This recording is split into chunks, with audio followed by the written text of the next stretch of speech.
The freezing wind cut across the Ardennes like a knife. Snow covered the roads, forests, and abandoned vehicles.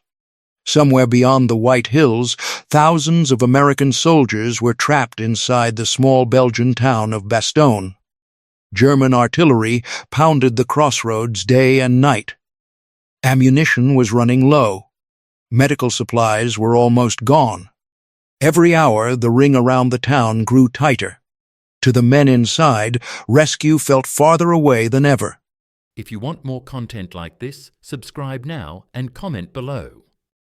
But nearly 100 miles to the south, one American general made a promise so bold that even his own senior officers struggled to believe it. General George S. Patton looked at the map and calmly insisted that he could turn an entire army, attack north through terrible winter weather, and reach Bastogne before the Germans expected anyone to move. It sounded impossible. Yet within days, German commanders would stare at their own maps in disbelief, asking one question they never thought they would have to ask. How had Patton gotten there so fast? To understand why this promise shocked both friend and foe, you have to go back to the darkest days of December 1944. On the morning of 16 December 1944, Adolf Hitler launched the largest German offensive on the Western Front since the Normandy landings. More than 200,000 German troops, supported by tanks and artillery, smashed into the thin American lines in the Ardennes forest. The attack was aimed at splitting the Allied armies, capturing Antwerp, and forcing Britain and the United States into a negotiated peace. German commanders believed surprise would do what their shrinking resources no longer could. The first days were chaos. American units were scattered across the forests of Belgium and Luxembourg. Telephone lines were cut. Roads filled with refugees, retreating vehicles, and fresh troops trying to move in every direction at once. Thick fog grounded most Allied aircraft. German armored columns pushed west through narrow roads lined by snow-covered pine trees. Entire American formations found themselves surrounded or forced into desperate delaying actions. It looked, at least for a moment, as though Germany had found one final chance to change the war. In the middle of that confusion stood Bastogne. It was not a large city. Before the war, it was a quiet market town. But 7 major roads crossed there, making it one of the most important transportation hubs in the Ardennes. Whoever controlled Bastogne controlled the movement of tanks, fuel trucks, artillery, and reinforcements across the region. German planners understood its value. American commanders understood it too. That small town suddenly became one of the most important places in Europe. The defense of Bastogne quickly fell to the 101st Airborne Division, commanded temporarily by Brigadier General Anthony McAuliffe.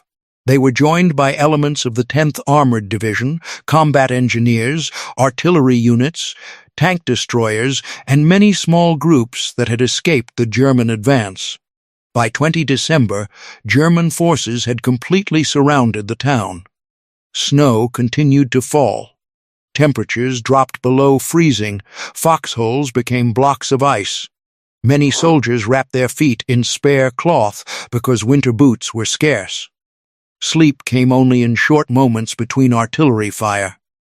German commanders believed time was now on their side. They expected Bastogne to fall after enough pressure. Once the crossroads were captured, armored divisions could continue west toward the Meuse River. Every hour mattered.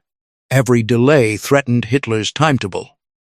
Far to the south, General George S. Patton was leading the U.S. Third Army through operations in Lorraine. His forces had spent months fighting across France after the breakout from Normandy. They were exhausted but experienced. The Third Army had built a reputation for moving faster than almost any other Allied formation. Patton demanded speed in everything. He believed hesitation gave the enemy opportunities. His headquarters often operated with an intensity that surprised even seasoned officers. Patton himself was unlike any other American commander. He wore polished steel helmets, carried ivory-handled pistols, and spoke with absolute confidence. Some admired him, others thought he was reckless. But no one doubted his ability to inspire movement. To Patton, an army sitting still was already losing. As reports of the German breakthrough flooded Allied headquarters, Supreme Commander General Dwight D. Eisenhower realized something had to change immediately. Existing attack plans no longer mattered. The German offensive threatened the entire Allied front. Senior commanders were ordered to gather in the French city of Verdun for an emergency conference on 19 December 1944. Before leaving for Verdun, Patton had already begun thinking several moves ahead. While many officers were still trying to understand the scale of the German attack, Patton had quietly instructed members of his staff to prepare 3 separate contingency plans. One assumed an attack north. Another prepared for movement northeast. A third covered an even larger shift of forces. He never announced these preparations publicly. He simply wanted options ready before anyone asked for them. It was a habit that defined his leadership. Patton believed that planning after receiving orders wasted valuable time. His headquarters constantly produced alternate operations, even if they were never used. Staff officers sometimes complained about the workload, but they also knew this habit often placed the Third Army one step ahead of events. When the conference began at Verdun, the atmosphere was tense. Maps covered the walls. Reports arrived almost every hour. German armored units were still advancing. Nobody knew exactly where the attack would stop. Eisenhower asked each commander what forces they could commit to restoring the situation. Most expected cautious answers. Instead, Patton delivered one of the most remarkable promises of the war. He stated that he could turn 3 divisions of the Third Army north and begin attacking within 48 hours. The room reportedly fell quiet. Turning an army was not like turning a single tank on a road. Hundreds of thousands of men, thousands of trucks, tanks, artillery pieces. Fuel convoys, ammunition columns, field hospitals, engineers, military police, signal units, and maintenance teams all had to reverse direction during one of the harshest winters Europe had seen in years. Roads were crowded with traffic moving south. Weather made movement painfully slow. Fuel had to arrive exactly where advancing columns needed it. Bridges had to support heavy armor. Every mistake could create traffic jams stretching for miles. Many officers believed such a movement would take far longer. Patton remained completely certain. His confidence did not come from wishful thinking. Unknown to most of those present, his headquarters had already done much of the planning before the meeting even began. As soon as Patton left Verdun, orders raced through the Third Army. Engines started before dawn. Drivers who expected to continue east suddenly found themselves heading north instead. Entire columns changed direction across icy roads. Engineers moved ahead to repair bridges and clear routes. Military police stood at key intersections, directing endless streams of vehicles through the freezing darkness. Radio operators worked constantly to keep scattered units connected despite difficult conditions. The weather remained one of the greatest enemies. Snow covered road signs. Ice made steep hills dangerous for heavy trucks. Visibility dropped again as clouds rolled across the Ardennes. Long vehicle columns crept through villages where local civilians watched in silence, wondering where this endless river of American armor was going. The speed of the movement amazed many soldiers. Some units received new marching orders in the middle of the night and were rolling only hours later. Tank crews slept whenever their vehicles stopped for fuel. Mechanics repaired broken tracks beside frozen roads. Cooks handed out hot coffee whenever they could. Nobody complained for long because everyone sensed that something unusually important was happening. Patton pushed his headquarters relentlessly. Every hour saved on the march meant another hour gained for the men trapped inside Bastogne. He understood that the battle might be decided before his tanks even reached the town. Delay could mean the destruction of the entire garrison. Inside Bastogne, the situation grew worse by the day. German artillery continued pounding defensive positions. Shells exploded among trees, sending deadly wood splinters flying through foxholes.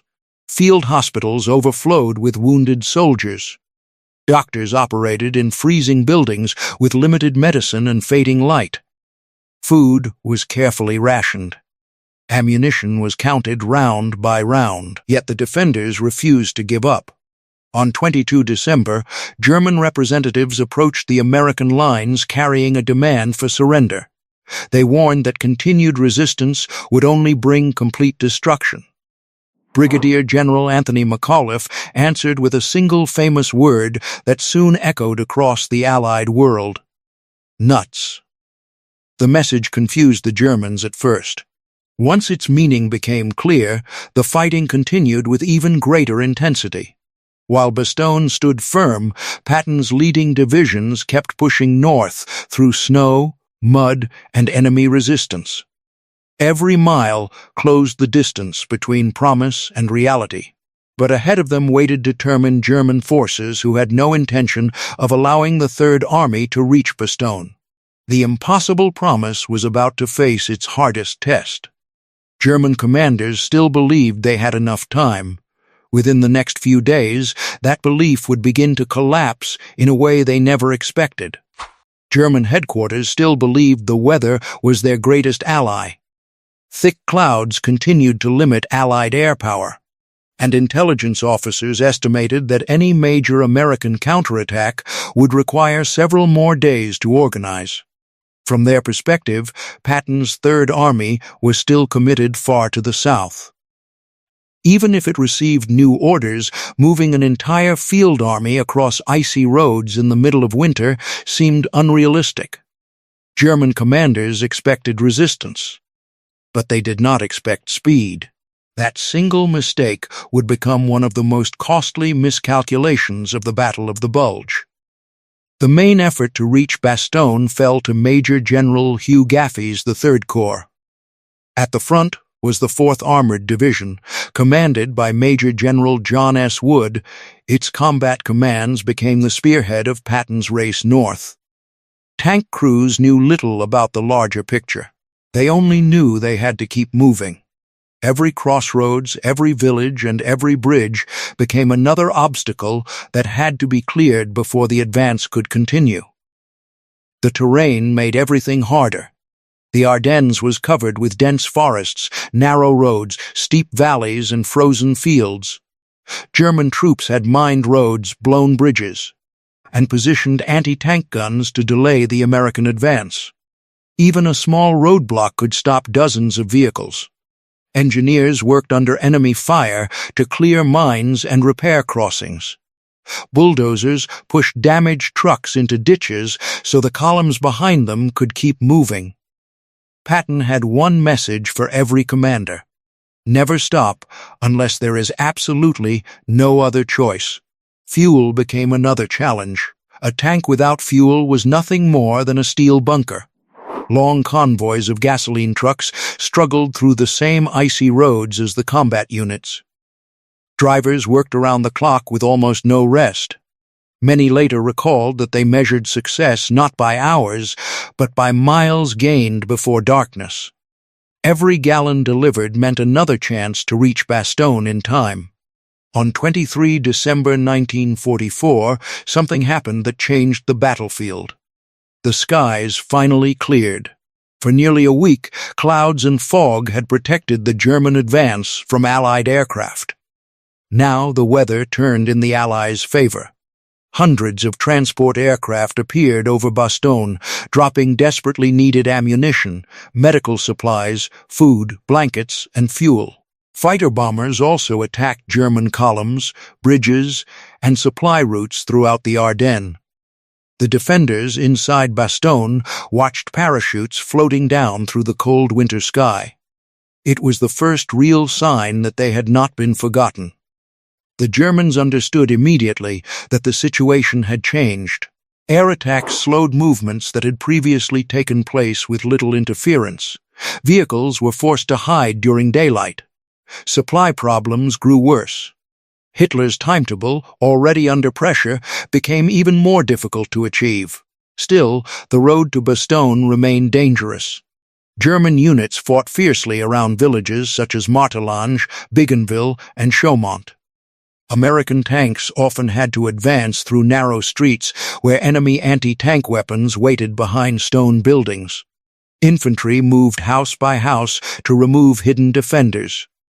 Artillery fired almost continuously, shaking the frozen ground. Every village captured came at a cost. Patton refused to slow the attack. His headquarters constantly tracked the position of leading units. Reports flowed in day and night. Whenever one route became blocked, another was examined.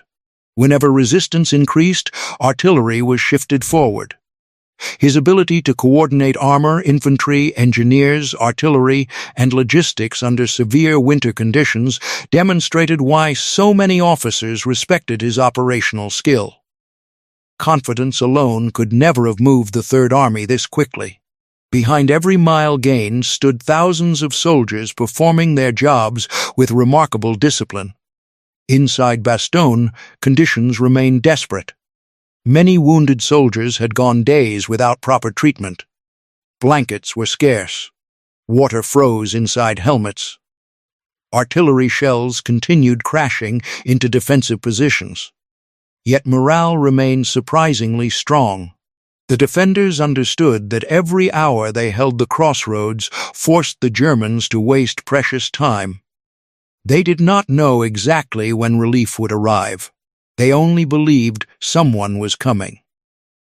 German commanders continued receiving reports about American movements from the south. At first, they assumed these were limited attacks designed only to distract their offensive. Then the reports became more frequent. Larger armored formations appeared. More artillery arrived. American pressure increased every day. What had looked like a local counterattack was rapidly becoming something much larger. By 24 December, Christmas Eve, fierce fighting continued across the southern approaches to Bastogne. There would be no peaceful holiday for either side. American soldiers celebrated with cold rations, if they celebrated at all. German troops faced the same freezing weather and growing shortages. Across the battlefield, church bells were silent beneath the sound of artillery. Patton spent Christmas not in comfort but directing operations.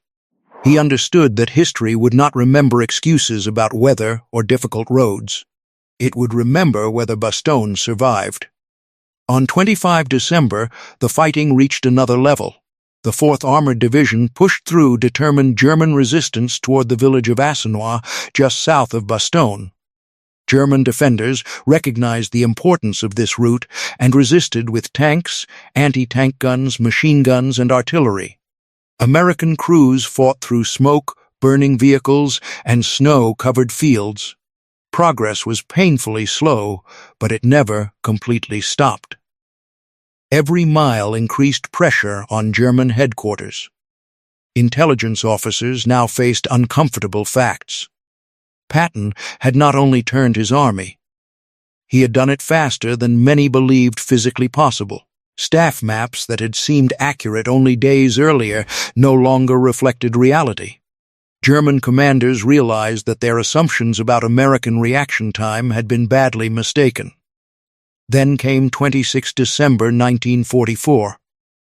Late that afternoon, elements of Company C, 37th Tank Battalion, part of the 4th Armored Division, reached the outskirts of Audacious. Fighting remained intense. German defenders tried desperately to hold the final approaches. American tanks fired at close range while infantry cleared resistance along the road. Finally, one Sherman tank pushed through the last defenses and entered the corridor leading into Bastogne. Shortly afterward, American forces established the first ground connection with the surrounded defenders. The siege was not completely over. German forces still surrounded much of the area and continued attacking in the days ahead. But the isolation had been broken. Supplies, reinforcements, and wounded soldiers could now begin moving through the narrow corridor. News spread rapidly across Allied headquarters. Bastogne had held. Patton had kept his promise. For German command, the shock went far beyond losing one tactical opportunity. Their entire operational plan depended on strict timing. Every delay reduced the chances of reaching the Meuse River. Every American reinforcement strengthened Allied defenses. Patton's rapid advance forced German commanders to divert valuable armored and infantry units away from their offensive simply to contain the new threat from the south. Instead of driving west, they now had to fight in multiple directions. The psychological effect was equally important. German intelligence had underestimated not only the speed of the American response, but also the flexibility of Allied command. They believed large armies could not change direction so quickly under winter conditions. Patton proved otherwise. His headquarters had anticipated possibilities before orders were even issued. That preparation transformed what looked impossible into reality. Historians often point out that Patton did not win the Battle of the Bulge alone. Thousands of soldiers made his success possible. Engineers cleared roads. Truck drivers delivered fuel. Mechanics repaired damaged vehicles in freezing weather. Artillery crews fired thousands of rounds in support of advancing infantry. Tank crews fought through villages one by one. The men of the 101st Airborne Division and their supporting units endured days of isolation until help arrived. Victory belonged to all of them. The German Ardennes offensive continued into January 1945, but its momentum had been broken. Fuel shortages grew worse. Allied air power dominated once the weather improved. Fresh American divisions arrived in increasing numbers. Germany had committed many of its remaining experienced troops and armored vehicles to one final gamble. The gamble failed. For Patton, Bastogne became one of the defining moments of his military career. It was not simply because he relieved a surrounded town. It was because he demonstrated that preparation, decisive leadership, and relentless movement could overturn an enemy's carefully built assumptions. Long before his tanks reached Bastogne, he had already begun preparing for a mission that officially did not yet exist. That was the real reason German command was so shocked. They expected frozen roads. They expected fierce resistance. They expected determined American soldiers. What they did not expect was an entire army changing direction with astonishing speed, striking from the south before their own plans had time to adapt. In war, battles are often won by courage. Campaigns are often won by logistics. But sometimes history changes because one commander sees tomorrow while everyone else is still trying to understand today. When the smoke finally cleared over the snow-covered fields of Bastogne, the crossroads had become far more than a point on a map. It became proof that preparation could defeat surprise, that speed could overcome distance, and that one impossible promise, made in the middle of a crisis, could alter the course of one of the greatest battles of the Second World War. German commanders never expected Patton to arrive first. By the time they accepted the truth, the opportunity they had fought so hard to create had already slipped away forever. If you want more content like this, subscribe now and comment below.